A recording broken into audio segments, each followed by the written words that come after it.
Thank you very much, Tim. Tēnā koutou, tēnā koutou, tēnā koutou katoa. Thank you very much to Fran and to the Chamber for this opportunity to moderate this panel. It's a real pleasure and an honour to be here this morning. We're off to, I think, a fantastic start, and we just heard, I think, from Greg in his conversation with Fran, a really good, succinct précis of the issues that dominated the election: the cost of living, domestic policy, perhaps immigration. Foreign policy and national security issues were not issues that were front of mind for American voters when they went to the polls on November 5th. But because of America's special role in the world, we know that the outcome of the election will have been watched as closely in Tokyo as it was in Topeka. Mr. Trump's America First position on trade, on tariffs, his vague promises to quickly end the war in Ukraine, relations with China, the place of allies and partners in Europe and the Indo-Pacific, this all seems to likely to reverberate around the world in the months ahead. And of course, unlike 2017, I think we can all agree that the world is a much more challenging and dangerous place it is today. These consequences will be difficult to predict, but there will doubtless be challenges as well as opportunities for New Zealand and the world. So Trump 2.0 is still 60 days away, but to help us make sense of the incoming administration and to explore what it means for America's place in the world, in the Indo-Pacific, and New Zealand's economic and security interests, it's a pleasure to have an outstanding keynote speaker and a terrific panel. I'll introduce our panelists shortly, but to tell us more about our distinguished keynote, it's my pleasure to introduce Bede Corry, who will be well known to many of you here. Bede has been Secretary of Foreign Affairs and Trade and CEO of the Ministry of Foreign Affairs and Trade since the 30th of June. His appointment as Secretary is the latest accomplishment in a career of public service that has seen him serve as New Zealand's ambassador to Thailand, High Commissioner to the United Kingdom and Northern Ireland from 2020 to 2022, and most recently as New Zealand's ambassador in Washington from 2022 to 2024, where he had, I think it would be fair to say, a front row seat to some of the key debates and personalities shaping America's place in the world. So to formally introduce our keynote, could you please welcome Bede Corry.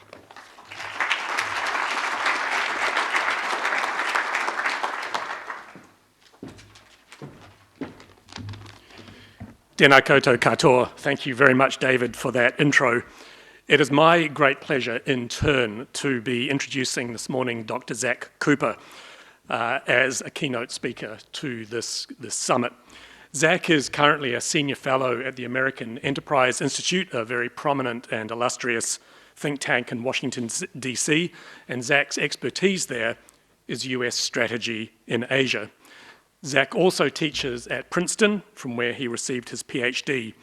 He has previously been a senior fellow at CSIS, the Center for Strategic and International Studies, another very prominent and important DC think tank. He served on the staff at the Pentagon and the White House. Zack is very well known to senior politicians, to policymakers, and to academics throughout the Indo-Pacific region. He is a great colleague, a friend, works very closely with the New Zealand Embassy in Washington, D.C., and with other embassies. As Simon Bridges said to a group of us last night, what happened in the United States on the 5th of November was consequential for all of us.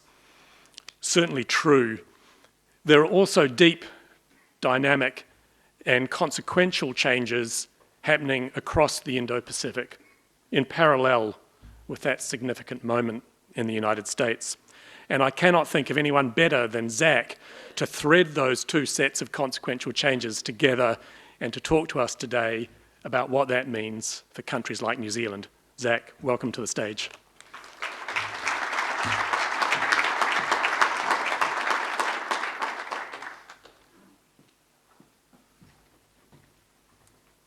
Good morning. Well, it's wonderful to be here. Thank you so much for the very kind introduction, Bede. And thank you to Fran and Simon and the whole U.S. Business Summit team. I know how much work it takes to put on an event like this, and it's been fantastic already this morning. So let me start by noting it is always wonderful to get out of Washington, D.C. It is particularly wonderful to get out of Washington, D.C. this week, and even nicer to be here in New Zealand. And unfortunately, after my remarks this morning, I might need to apply for asylum here. So I'm particularly happy that Bede's in the audience and other MFAT friends. And look, I'm going to be as honest as I think we can be about what's going on in the United States, which means I'll try and tell you what I think we know, what I think we don't yet know, and finally what we can do about it. And I'll just note that I think Ambassador Udall's points were excellent. The United States is going to push through this period, but there's going to be some change. And we'll talk about what that might look like. So let me start by what I think we know. First, as several people have said, the American people voted for change, right? And I'll be honest, I think for many of the elite in Washington, this is pretty uncomfortable. Right? And it happened for a number of reasons. So a shocking 62% of the American people, so this isn't just Trump voters, say that the US government basically helps the American elite, doesn't help the American people broadly. So this is widely felt among a lot of Americans. And this is true not just on foreign policy or economic policy, it's true on domestic policy also. So, look, I was in the George W. Bush administration, and if you go talk to most Republicans now about many of the policies that the George W. Bush administration did on foreign policy, they'll tell you that they were failures. The wars in Iraq and Afghanistan, right? US engagement throughout much of the rest of the world. You'll hear a tremendous amount of criticism of that, and not just from Democrats, from Republicans. On foreign policy issues from Ukraine to Israel, there's real discord within the United States in a way that I think makes a lot of the elites uncomfortable. But Donald Trump understood that actually those elites are not always reflecting the views of the American people out in Alabama or Utah or elsewhere. It's also a rejection, as we've heard this morning, of some of the economic principles on which the US economy has been based, including trade. Unfortunately. I think Greg's point about the price of saltines was well taken. You know, for the US elite, the stock market has skyrocketed the last few years. And those elite have huge amounts of money in the stock market. They benefit tremendously, right? I think the S&P is up something like 25% this year. But most of the American people don't feel that. What they feel is the price of saltines. They feel the inflation of the last few years. And when they go to the grocery store or to the gas pump and their prices are higher, they don't feel that the economy is working for them. And so there is this feeling, and I think Trump has reflected this well, that the US economy, the US foreign policy has been working for the elites, not for the American people. And as a result, I think Trump 2.0 is not going to simply be Trump 1.0. It's going to be Trump 1.0 on steroids. So let me just talk a little bit about some of the things we know about what Trump 2.0 might look like. First, the GOP, the Republican Party, is now Trump's party. That is especially true in the House of Representatives. We found out this morning it's not quite so true in the Senate as Trump might like it to be. As you may have seen, Matt Gaetz had to withdraw his nomination to be the Attorney General. But there is a tremendous amount of support for Donald Trump across the Republican Party. And there will still be checks on his power, but this is very different than it was in the first term. As some of you may remember, many of Trump's advisors in the first term disagreed with him very strongly on the ideas he put forward. The second term, I think we're seeing that he is choosing people with whom he has much more in common and much more faith. Let me say a quick word about the last thing I think we know, which is that our relations with many of our friends are going to be strained at least the next 4 years. There are a couple of reasons for this. The first is that Trump prizes unpredictability. And there's a theory here, we call it the madman theory. And the logic is that if you can't predict what your opponent is going to do, you have to give them more space. And in deterrence theory, that's absolutely the case. Unfortunately, that's a strategy that works particularly well with your adversaries. It doesn't work well with friends. And so I do worry about friends like New Zealand dealing with this higher degree of unpredictability. And I think we'll see it on a handful of issues that really matter here in New Zealand. We'll see it on climate. We'll see it on concerns about burden sharing, about military spending levels. We'll see it generally about the approach to the rules-based order. Trump is going to take an approach that is going to be uncomfortable for many friends, not just in New Zealand, but around much of the rest of the world. And over the next year, this is going to be particularly challenging. It's going to be challenging for a number of reasons, but let me just raise two at the moment. Next year, the Pacific Islands Forum will be chaired by Solomon Islands. Next year, the ASEAN summits will be chaired by Malaysia. You could not pick two leaders from the region who are going to have more difficult interactions with Donald Trump than Anwar Ibrahim and Solomon Islands leadership. It's going to be a challenge. It's going to be a challenge to make sure that Trump understands the logic of engagement.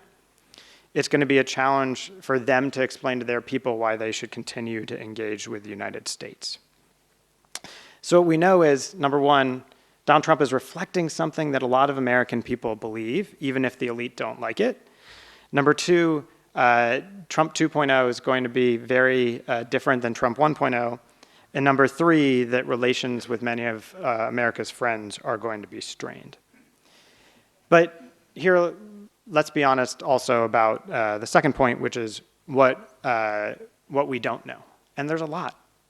There's a lot. So I'll just talk about personnel, trade policy, and China.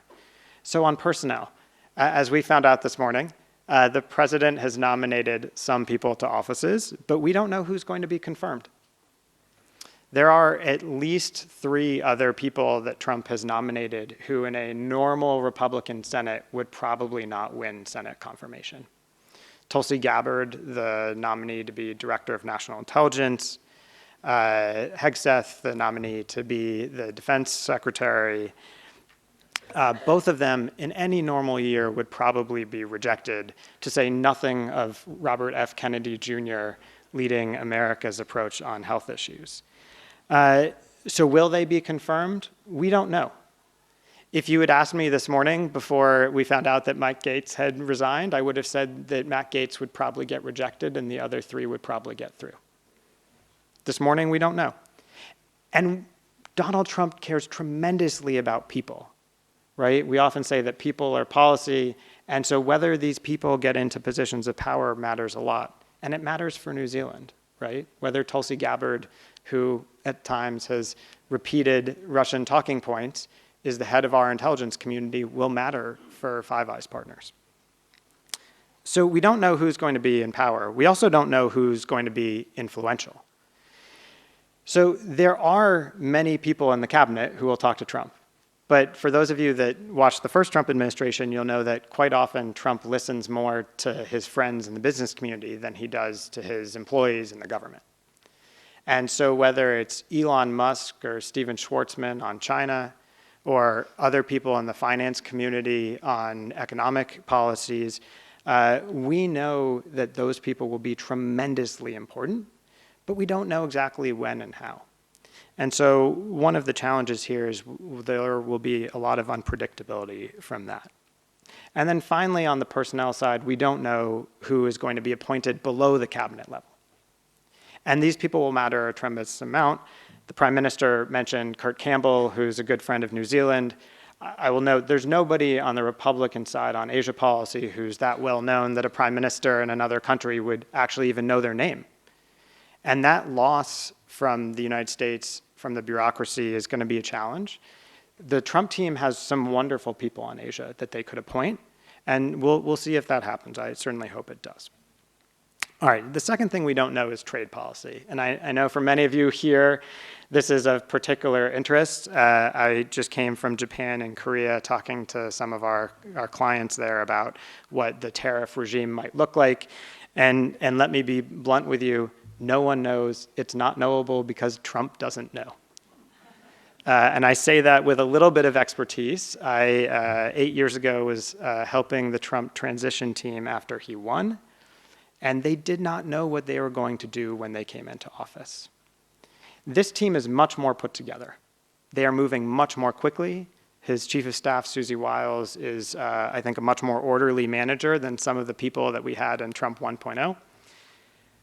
But on specifics, like what's the global tariff going to look like? Is it going to be 10% or 20%? Will it apply to all countries or just some countries? When will it come on? Is it going to be negotiable? We don't know the answer to this. And frankly, it's impossible to know the answer because I'm convinced Trump himself couldn't answer this question if he were standing here today. What we can be a little bit more confident about on tariffs, and I know this will affect many of your businesses, is that there will be tariffs on China. Again, we don't know the level, we don't know the timing, and we don't know the sectors. If I had to guess, I'd say maybe we're talking a 30 or 40% tariff on most of the Chinese economy within the first 6 weeks of Trump taking office.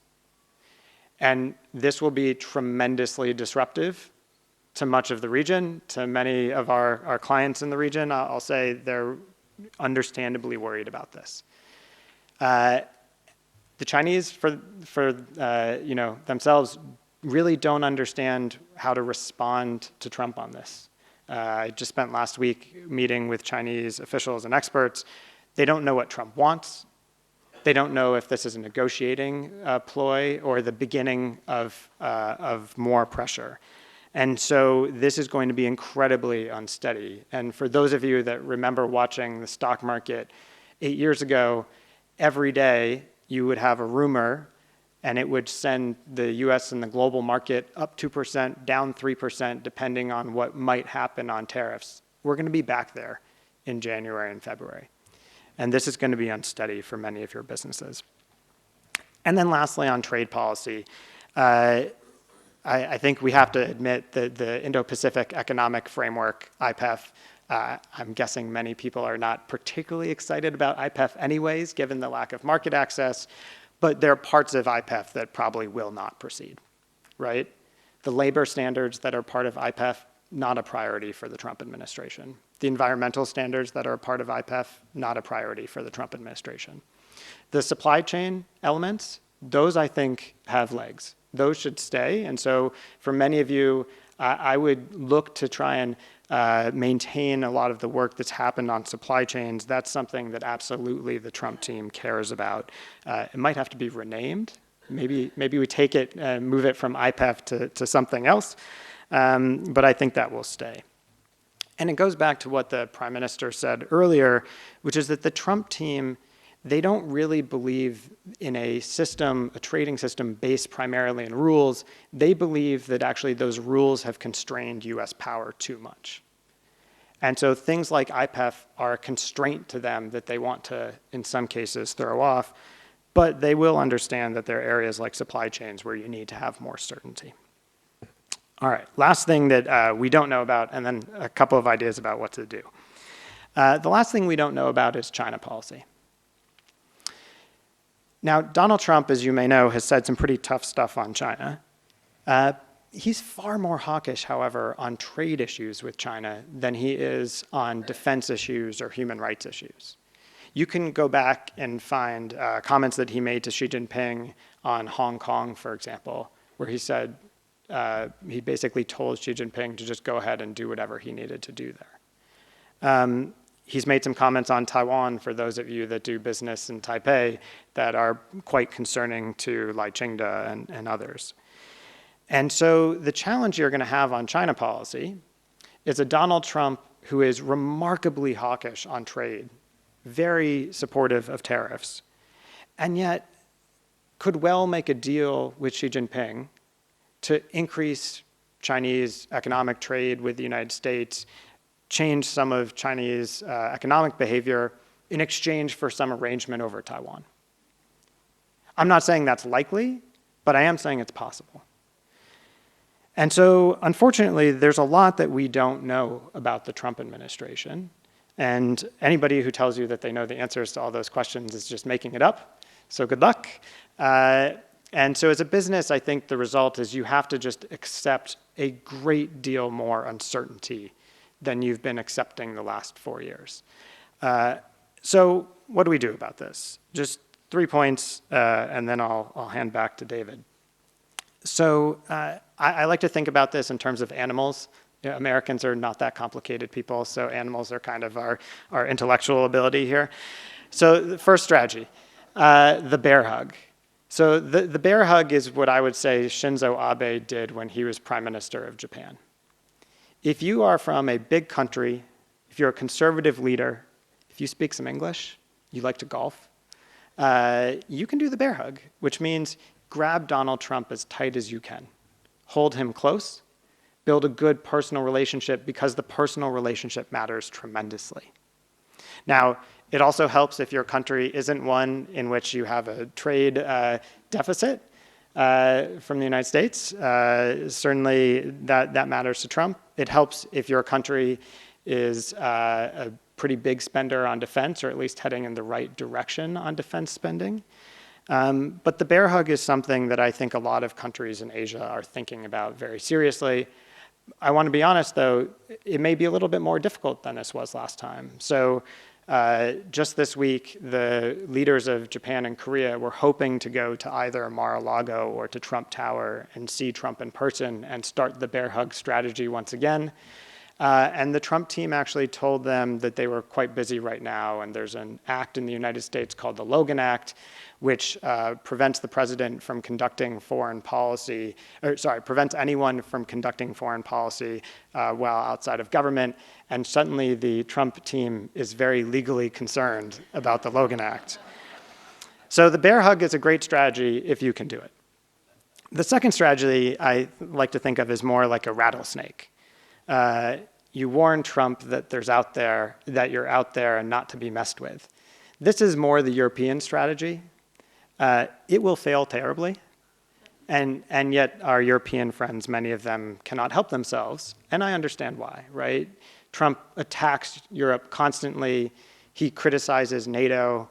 He is closer, I think, in general with Vladimir Putin than he is with almost any current European leader. And so as a result, there are going to be countries with which the United States has remarkably difficult ties. The Germans, for example, have publicly, the Foreign Office has actually criticized Trump since he won office on Twitter. It's an interesting choice. The challenge is that this creates a vicious cycle, right?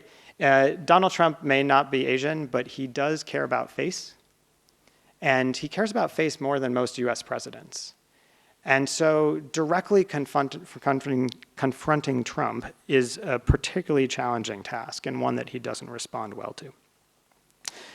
The third strategy I like to think of as more like an octopus, by which I mean you camouflage, you hide in small spaces when necessary, and to bring up a movie filmed here, you try and avoid what we might call the Eye of Sauron, right?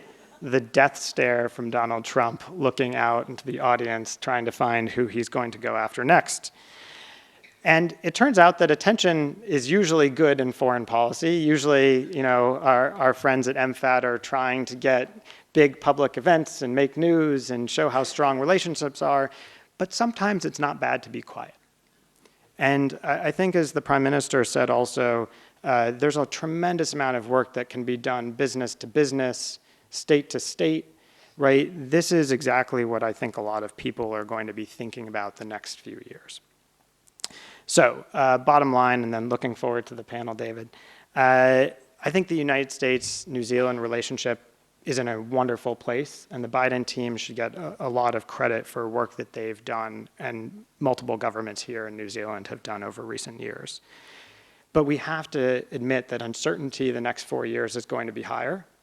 And so, in the business community, I think it's going to be more of a challenge to understand the risk profiles that you're thinking about when you're making investments here or in the United States or in other countries. But the good news is it's not unmanageable. And I know we'll talk about how best to manage it, so why don't I leave it there, Dave? Thanks.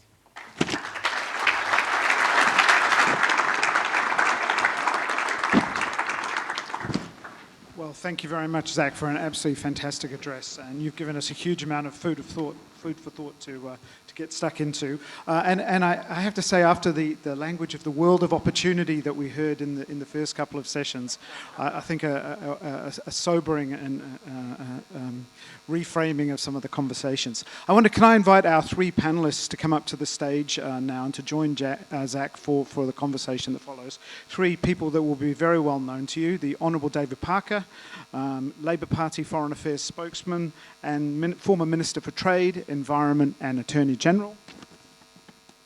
April Palmer-Lee.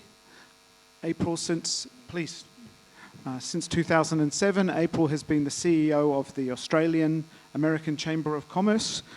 She's a dual citizen, has lived in Australia for more than 20 years, but was in a former life a US Assistant Secretary of State. And finally, our co-chair this morning and CEO of the Auckland Chamber of Commerce, former leader of the National Party and former National Party Foreign Affairs spokesman, Simon Bridges. Welcome to the three of you. I know, having heard Zack's remarks, you are going to have a lot of questions that you're going to want to put to the floor, so please don't forget to put those into Slido. And I wonder if I can start, Zack, with you.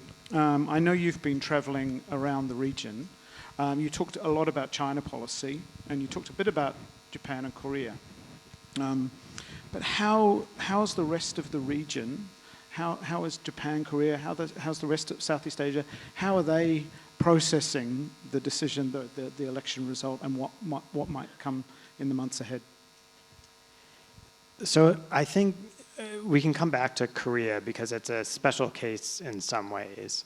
But interestingly, I think the United States has had a remarkably consistent policy in many ways in Asia over the last 8 years, in some good ways and some bad ways.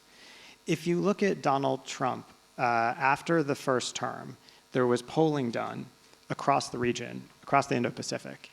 And in India, in the Philippines, in Vietnam, in Japan, in Taiwan, the polling data is pretty good on Trump. In fact, a lot of people felt that Trump had been better than Barack Obama, which I know is a surprise to many people down here, right? This is public polling data. Now, if you look at the countries in which the Biden team has done the best, I would say they did pretty well in Japan. They did pretty well in India. They're doing well in the Philippines, doing pretty well in Vietnam. It's a lot of the same countries. And the reason is structural, that at the end of the day, the countries that are most concerned about Chinese behavior recently are the ones that have the easiest time cooperating with the United States, regardless of who's in power in Washington. So I think the story you hear from those countries with border disputes with China is pretty clear. What you hear in Southeast Asia, outside the Philippines in particular, is much more negative. But I'll just say I spent 2 weeks in Singapore in October. They weren't particularly excited about Kamala Harris either. She wasn't going to bring the US back into the Trans-Pacific Partnership, right? They'd engaged with her, but the Biden team didn't have a huge amount of engagement with Southeast Asia. They tried hard in some areas, but I think they really struggled to figure out how to engage effectively when countries in the region didn't want to make clear choices related to China. And so I think the bottom line is there may be a lot of similarity between what the Biden team has done across the region and what Trump will do when he comes into office. I'll just note South Korea, Taiwan, I think are special cases, right? Cases in which they were much more comfortable in general with Biden than they will be with Trump 2.0. Obviously, Indo-Pacific is a key area of interest for the audience here and is a key focus for the administration. But obviously that exists in a set of broader settings. And Prime Minister Kishida a few years ago said that Europe's today is Asia's tomorrow. We didn't hear a lot about the Trump administration's plans for Ukraine and what that might signal about an overall level of US engagement in the world and how that might be read in our region. I wonder if I could just ask you to maybe a little. I realise a lot of this is looking into the crystal ball, but how you might see that playing out. Yeah, David, I think the way this is playing out is a struggle between two halves of the Republican Party. one half of the party believes in the Ronald Reagan mantra of peace through strength. They want a massive military buildup. They want what they would call global primacy, right? They want the US to be number one. And if you listen to Donald Trump, certainly that's the sense you get from him quite often. But there's another half of the party which says, why are we doing all these things overseas anyways? And why aren't our friends doing more? And why is it that we're shouldering so much of the financial burden on helping Ukraine when it's in Europe? And those two halves of the Republican Party exist alongside one another, and we will have both parts represented in the Trump administration. And I think what's incredibly difficult is if that first group wins out, then providing support to Ukraine, let's be honest, in a $1 trillion US defense budget yearly, the US can still put money in there for Ukraine if it chose to. And the US is at an all-time low in defense spending, going back from now to basically 1949. So the US has room to spend more if it wants. And yet at the same time, it's pretty clear that many in the Trump team believe that the US should not be supporting Ukraine, not be supporting activities in NATO, maybe even withdraw to some degree from the Middle East. And I think what Donald Trump is likely to do is what he did in the first term. He will allow these forces to fight it out internally. He will listen to both of them. And then he will make decisions on different days that align with one of the groups. And then on the next day, we'll make decisions that align with the other. And that, I know, as an analyst, is really challenging for us to follow, but I think that's the most likely pathway forward. And you mentioned these three wonderful strategies: the bear hug, the rattlesnake, and the octopus. It feels that it's a hard, at a time of such consequential decisions in the region, the octopus strategy probably is quite appealing to a small liberal democracy that wants to trade a lot with the world. But 4 years is a long time ahead. The Prime Minister seemed to be very encouraging about getting out and engaging. Are there areas where you think there are real opportunities for New Zealand to make a case to the Trump administration, make a case about engagement, and to build a relationship? Yes, I think there are, and I'll be interested in what the rest of the panel thinks about this. But I think the Prime Minister's approach is exactly right. You know, he has a good case as a businessman who spent a fair amount of time in the US, conservative leader, to engage with Trump and to do so productively. Now, are there going to be some things on which New Zealand and the US disagree over the next 4 years? Of course. You don't bring those things up early in the conversations with Trump. You try and build a relationship first, right? And so we're going to have differences on trade and climate. That's coming. But I think thing number one for Trump is personal ties. And so I think there's a little bit of the bear hug that hopefully the Prime Minister can do effectively. But when there are really challenging issues, I think the good news is Trump is not going to be looking at New Zealand as target number one. Let me just give you a quote from someone close to the Trump team right before the election. They said, they came to AEI and they said, the Europeans better hope that Donald Trump loses this election, because if Donald Trump wins, we are going to launch the biggest trade war that Europe has ever seen. That's going to be the target. It's going to be China, it's going to be Europe. Frankly, if it's anybody here in Asia, it's the countries that host a significant US military presence, but which Trump doesn't think are paying enough support for that presence. And so I don't know if it's wisdom that the ANZUS alliance is not quite what it used to be, but I think in many ways that's going to protect New Zealand from the pressures that might otherwise have come. Wonderful, Zack. Thanks so much. David, I wonder if I can turn to you. You were a minister, obviously, in a government that dealt with the Trump administration the first time around. I wonder if you might want to respond to some of Zack's comments and also to the Prime Minister's comments made earlier. Yeah, I think it's pretty clear that there will be very significant tariffs applied against China, and as others have said, other countries that have got big trade surpluses with the US. The economic effects of that on the world are uncertain. The second round effects, if significant, could be significant for New Zealand. because of course we're reliant on China buying a lot of our produce and our other exported services. In terms of the seriousness of the US administration on tariffs, I agree with those that say that this is certain, or as close to certain as anything is in this administration. And I also agree with Greg Ferran's comments that one of the ways that we perhaps navigate and try and ensure that we're not the early target, whilst being an octopus, is to be modest. And I thought I'd tell you a funny story about that. There's a little slide, if I could put it up on the screen, that I gave Fran last night. When I first met Lighthizer, it was around the time when New Zealand, I think there is a slide there of a map of the world. If you could put that up, please. There's an interesting trade background to this. One of the service exports that New Zealand had to the US at the time was actually Flight of the Conchords, Grammy Award winning. And the third ranked star there was, of course, Murray, the hapless band manager. And the Australians were running a campaign, a tourism campaign into New Zealand saying, "Where the hell are you?" Trying to get New Zealanders across the ditch. And in a counter-campaign that was very clever from the New Zealand tourism industry, they had this campaign about, where's New Zealand? We're left off all the maps. We go overseas and we have a look at a map and Australia's there and the US there. New Zealand's not even on the map.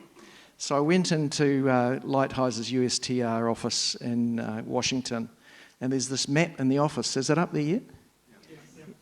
And, Murray, having described New Zealand as a lamb chop, left off the map. Have a look at that map. We're there twice. Have a look. New Zealand's at the bottom left and the bottom right. And so I went into the room and I sort of ran this story past Bob Lighthizer, and I got on with him really well. But it didn't change the outcome for New Zealand on steel and aluminium tariffs because he believes in it. And he's just written a book, and you read the book, and he is quite critical of the ruthlessness of private equity, outsourcing to China and other Asian countries their production for the last 2 or 3% of cost, at the cost of working Americans. And that's one of the reasons that Trump's won the election. He's convinced people who work in the States that he believes that they've been left behind because they haven't got jobs that pay much. And you read that latest Lighthizer book, or the comments from Lutnick, and they believe this to be true, and they might be right. And so, what does the future hold? I don't know, but it is just possible that we're actually seeing a recalibration of that we haven't seen really since the post-World War II recalibration, where there was a deal done between labour and capital as to having a system that works for everyone rather than just the business elites, the billionaires who pay no tax. Thanks, David. April, I wonder if I could turn to you as the head of the American Chamber across the Tasman, New Zealand's only formal ally, and an incredibly important partner, as the Prime Minister indicated in his remarks. What are the things you're hearing amongst your members in terms of how they see the balance of opportunity, but also concern about the hints, the suggestions that we might see from a new administration? Thank you for inviting me, and I'm really glad to be here. Thank you, Fran. My members are concerned about what to expect from the Trump administration. And you'd think that with 4 years of data, that would be pretty easy to figure out, but it's not because of the uncertainty that Zack talked about. This is going to be the 5th year of the Trump administration, I think. The Biden years were the aberration. This is a continuation of what we saw before. But what I tell my members is that Trump is much more sure-footed now. He felt like he was not well served by disloyal advisors and intransigent bureaucrats last time. So you can see in the appointments that Zack was mentioning and that y'all have seen on the news, he's going much more for loyalists, not so much people like me or Zack who worked in the Bush administration and are more mainstream Republicans, going much more for the Trump kind. But Trump has had two issues all his life, all his professional life. He has cared about immigration and trade, and those are going to continue to be the significant issues for him, as we saw. I'm not sure I agree with your point that he convinced the American people that they were feeling left out. I think the American people did feel left out, and he was the embodiment of that. So the uncertainty that we're seeing is around the tariffs, of course.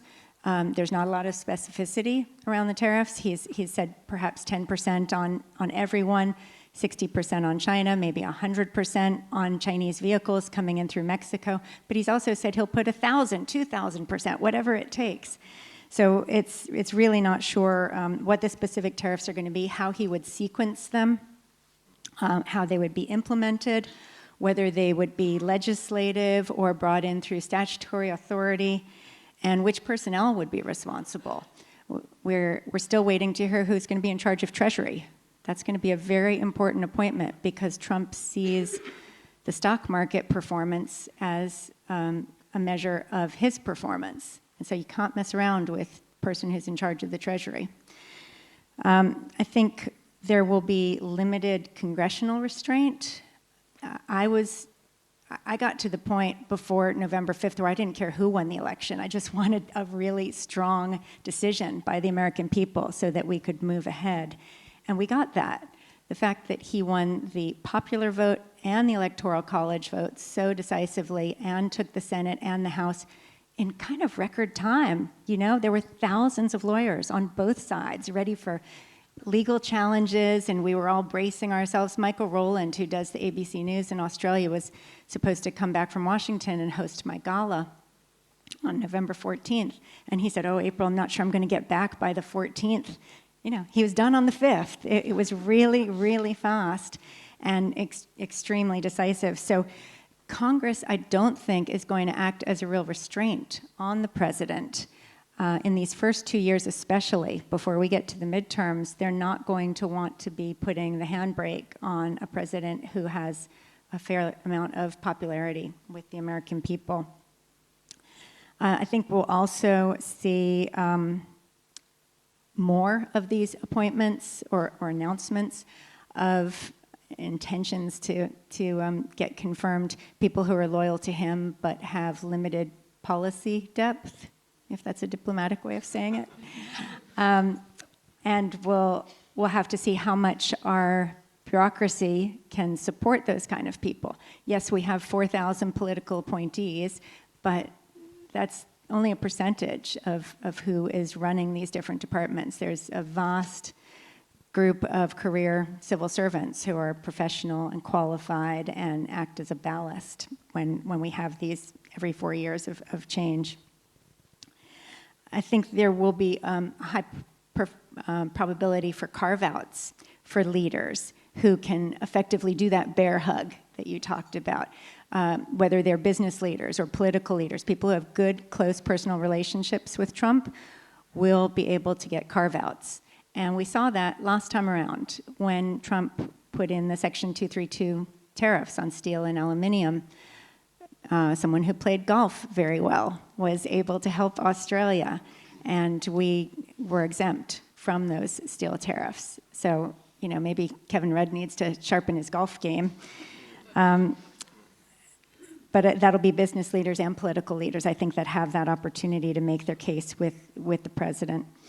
And, well, I'll just stop there. I think that's a lot of what I've been telling my members to look out for. We're going to want to see, as Zack said, personnel is policy, so really, really closely watching who gets appointed, who the sacrifices are. Trump's banging a really big drum right now, trying to make a lot of noise and break a lot of things so that when he does eventually move to a more sedate kind of policy outlook, people are appreciative So a few of these are just to make a lot of noise, but there'll be more significant ones coming later.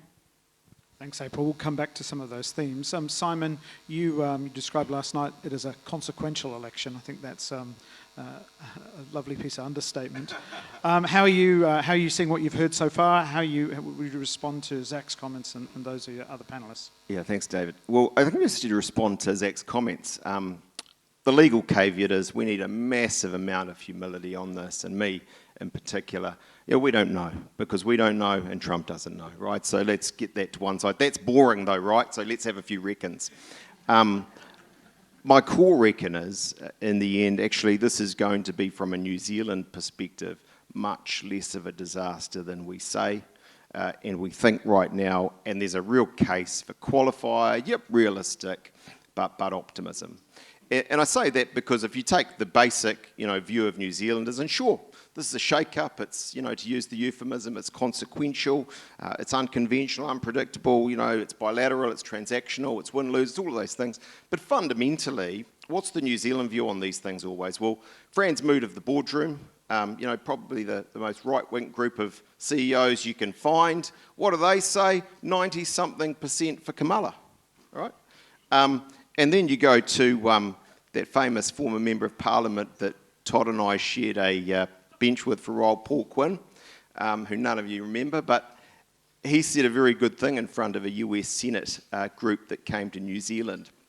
He said, what you need to understand about New Zealand politics is the Labour Party, well, they're the Democrats, and the National Party, well, they're the Democrats, right?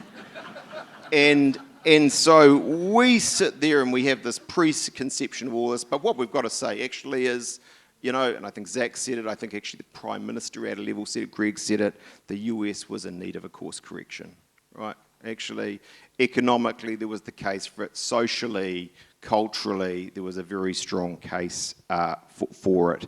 I think we can also say, look, and it's a truism always, but it's absolutely right with Donald Trump.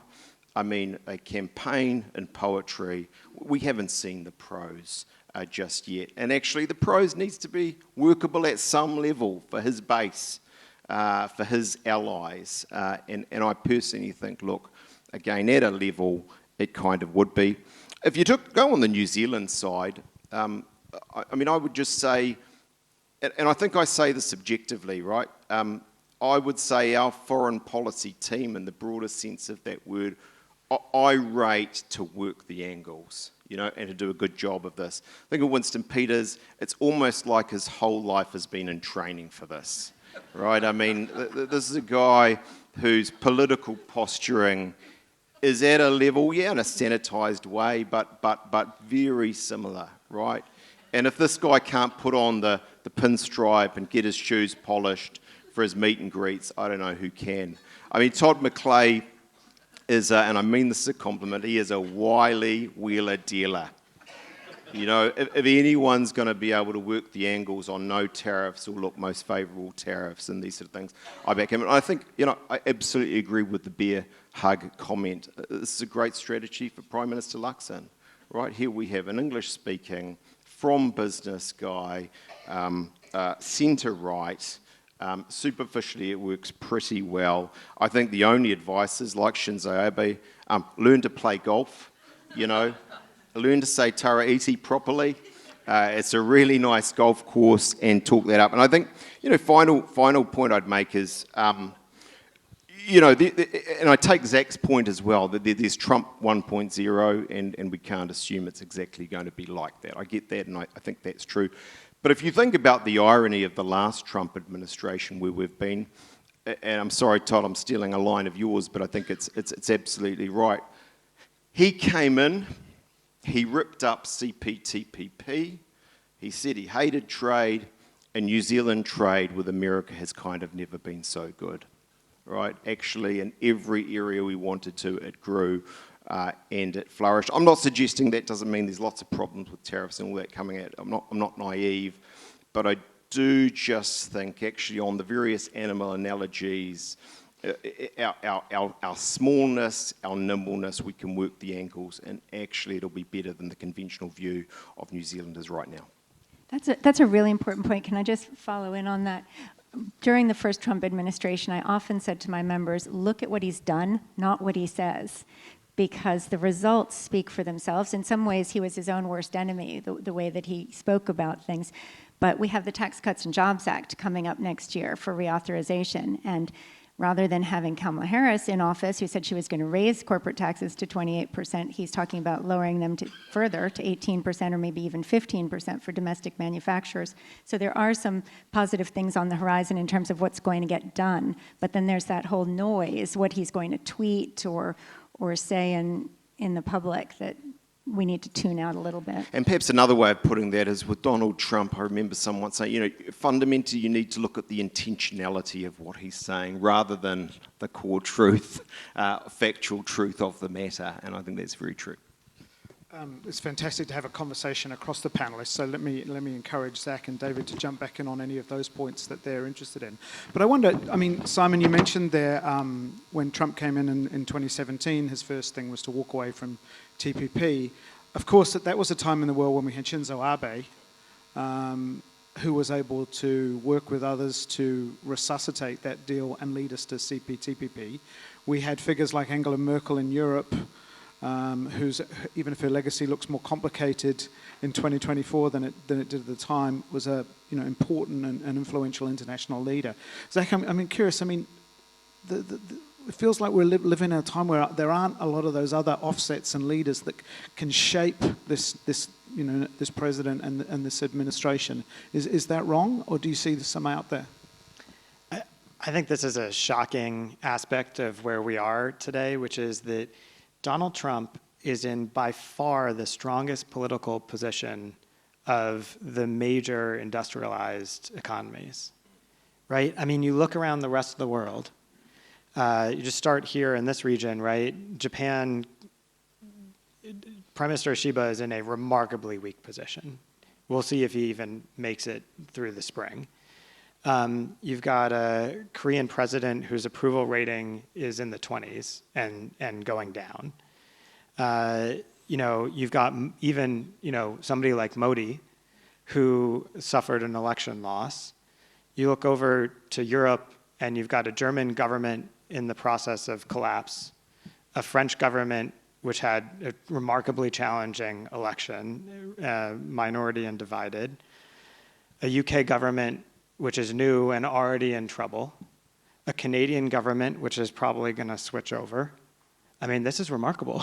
I did not expect to be here in mid-November saying that Donald Trump is leading by far the most stable of the world's advanced industrial democracies politically. And why I think this is important, David, is at the end of the day, I just don't see any of those other leaders being able to push back particularly effectively against Trump. If you remember the G7 meetings when Trump was in office the first time, it was sort of Trump and the other 6, or maybe Trump and Abe and the other 5. I just don't think there's going to be that sort of battle because no one is going to be able to organize the political opposition to Trump in that same way. And so I think that aspect of Trump 2.0 is going to be quite different than what we were used to the first term. And just really briefly on that, think about that from a New Zealand perspective. Take Five Eyes, or as someone ungenerously said, 4 eyes in a blink, right? Just think about that. Who are the leaders of those countries right now? Well, actually, in all of them, but this one, they're centre-left. And I think Zack made a good point. Actually, we try not to be too political about these things, but that matters. And we've got an opportunity for a while because there'll be government change, I think, if you look at the polls in some of those countries. But for a while, we're the centre-right guys, and we do have an opportunity within that.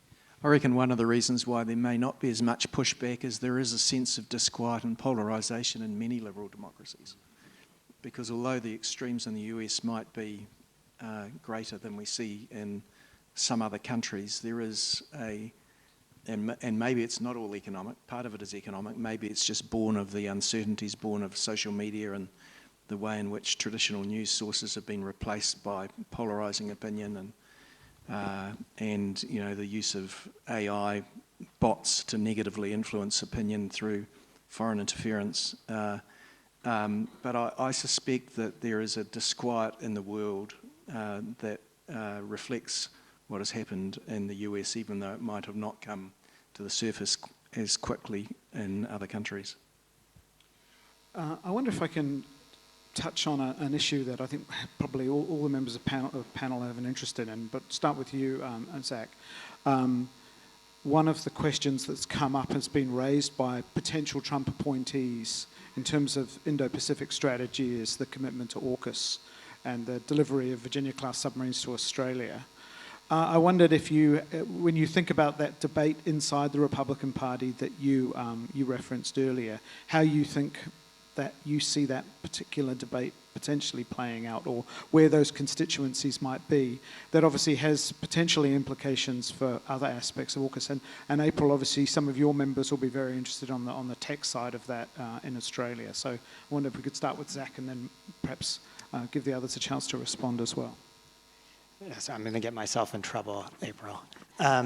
So look, I have been a longtime proponent of elements of AUKUS. I was the first American to suggest that Australia should get US-built Virginia-class submarines. A decade ago, I was laughed out of every room in Canberra because this was completely impossible for anyone in Australia to imagine, and here we are. However, I don't think we know what Donald Trump is going to think about this deal.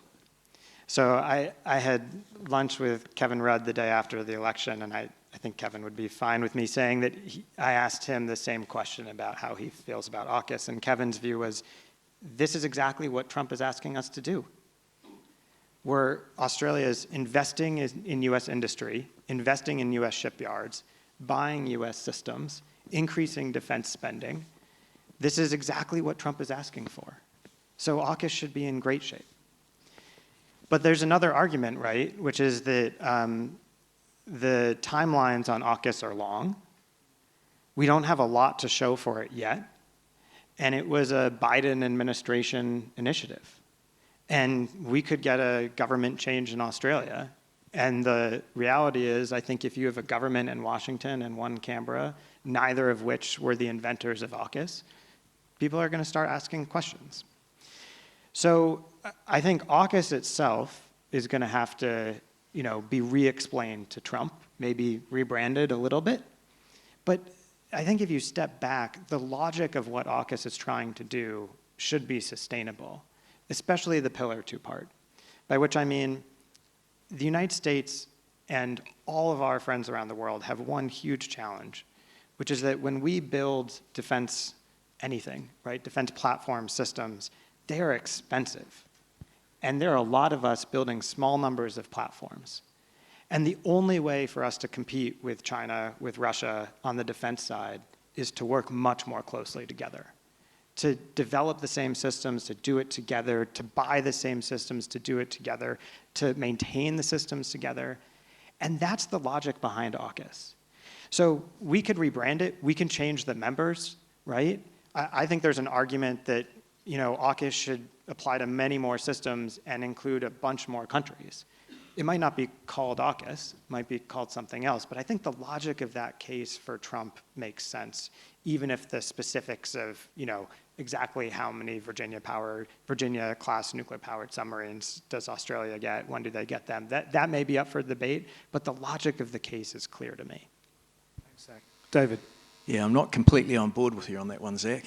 Although I did agree with your comment in your earlier remarks where you said that Trump will perceive China first as a trade foe and not necessarily as a military foe. And I think that could be quite a good outcome for the world, because I'm not sure that positioning China as a military foe, when the US isn't increasing its spending as a percentage of GDP, when the US hasn't increased its spending in Korea or Japan or other parts of Asia, and when I think AUKUS is a very, very controversial issue, including rising in its controversy in Australia, described by Paul Keating, probably one of their best prime ministers ever, as the worst deal in history, and as seen by hawkish Australians as a strategy that won't work. I don't know where that one will go. We're not yet convinced in the Labor Party that AUKUS is the right way to go. Yes, of course, we will always cooperate most closely with Australia and through Five Eyes and with the US, but I suspect it won't be through an AUKUS branding. Thanks, David. April, what does AUKUS, those conversations look like to your members? When I go to Washington, the one thing that Democrats and Republicans agree on is the threat posed by China. You hear that across every place you go. In Australia right now, the one thing I hear people agreeing on is AUKUS. Paul Keating is a real outlier. The Labor and the coalition express strong support for AUKUS in every conversation that I'm in. And I agree that we haven't had a lot of wins.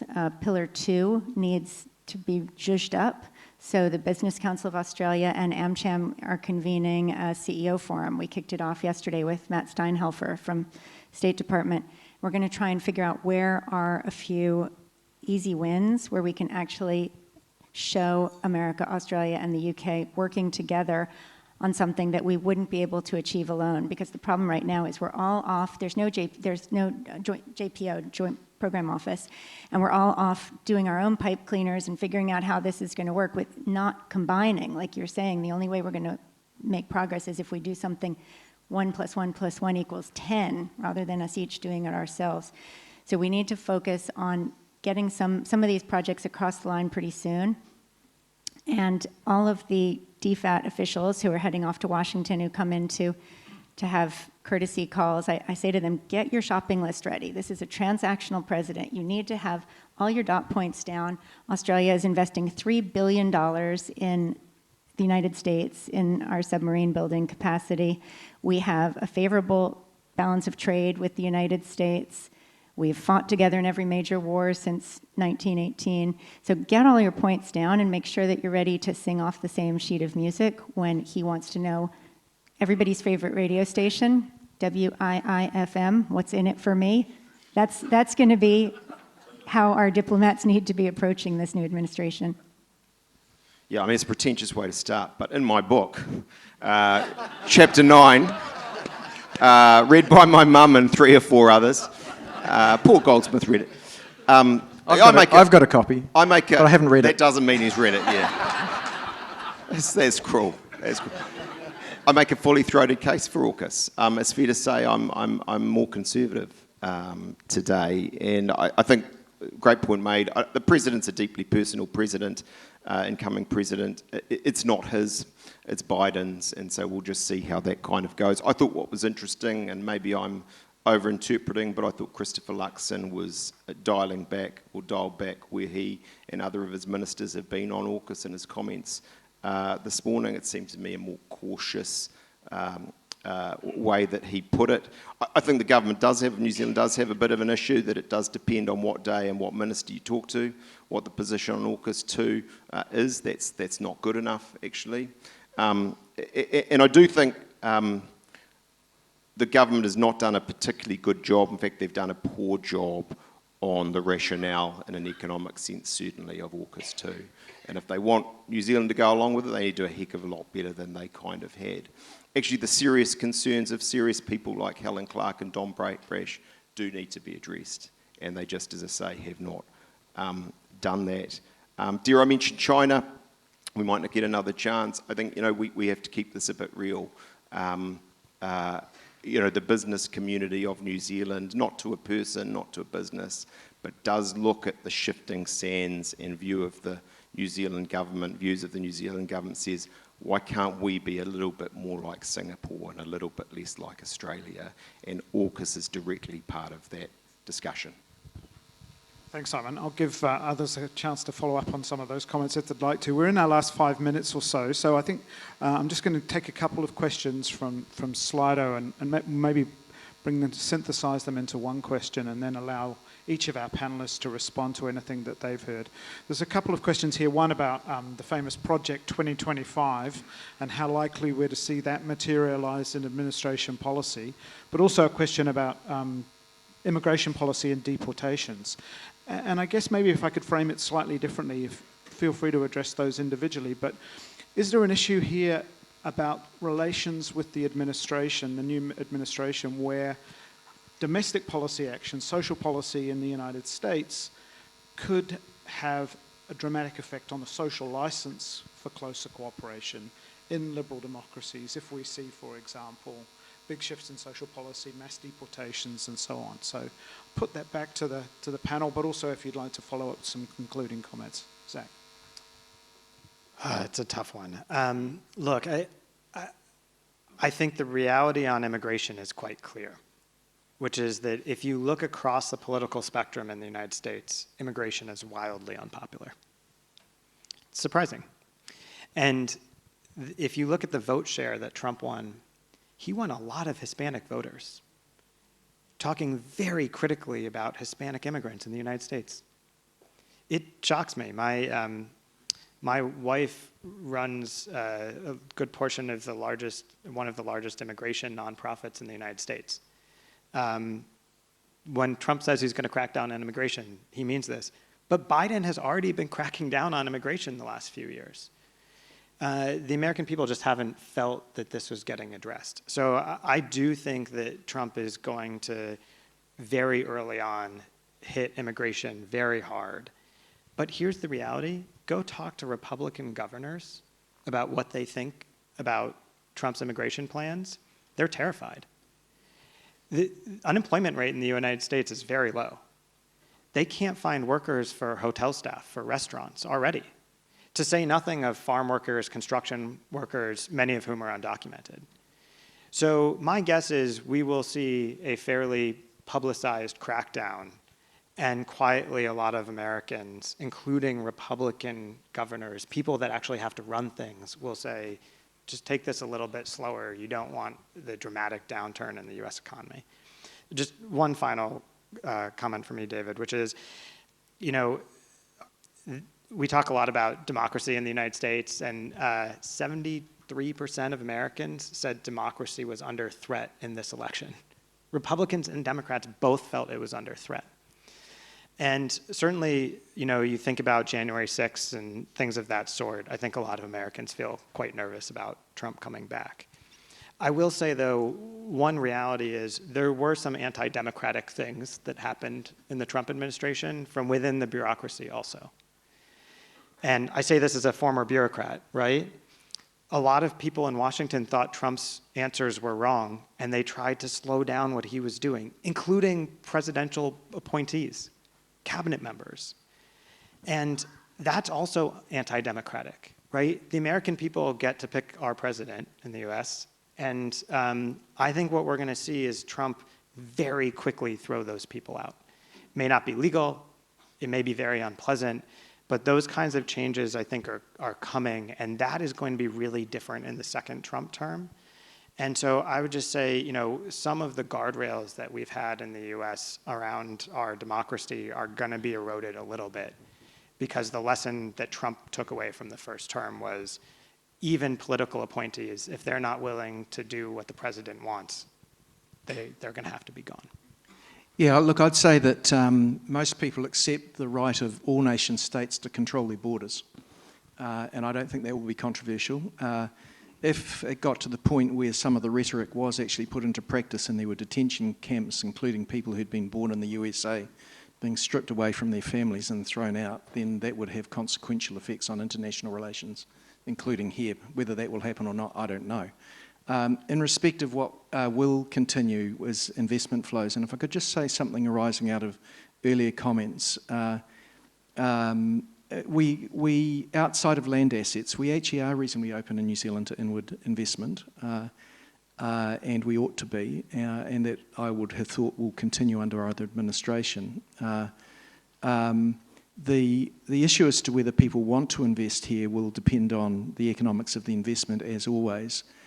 And we do actually have to deal with some of the issues in terms of our own productive economy relating to our energy markets. I don't think gas is the answer.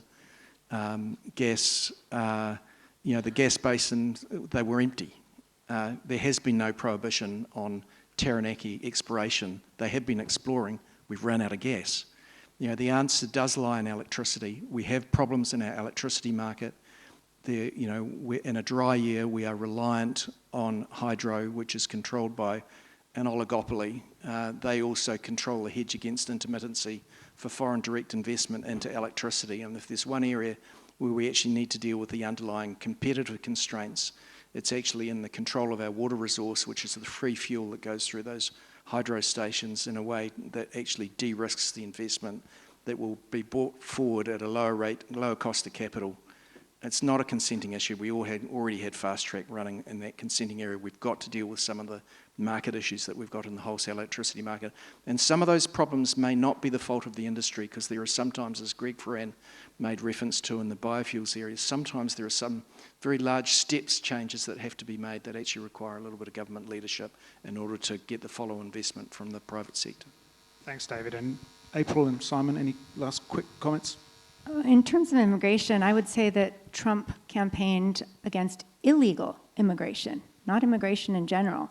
And that's why the Hispanics who were legal, who were able to vote, were voting for him. Just like people who fled from Cuba were the most fiercely anti-communist people you could find. They think we did this legally. We worked hard to get here properly, and we don't appreciate other people coming across the border in droves.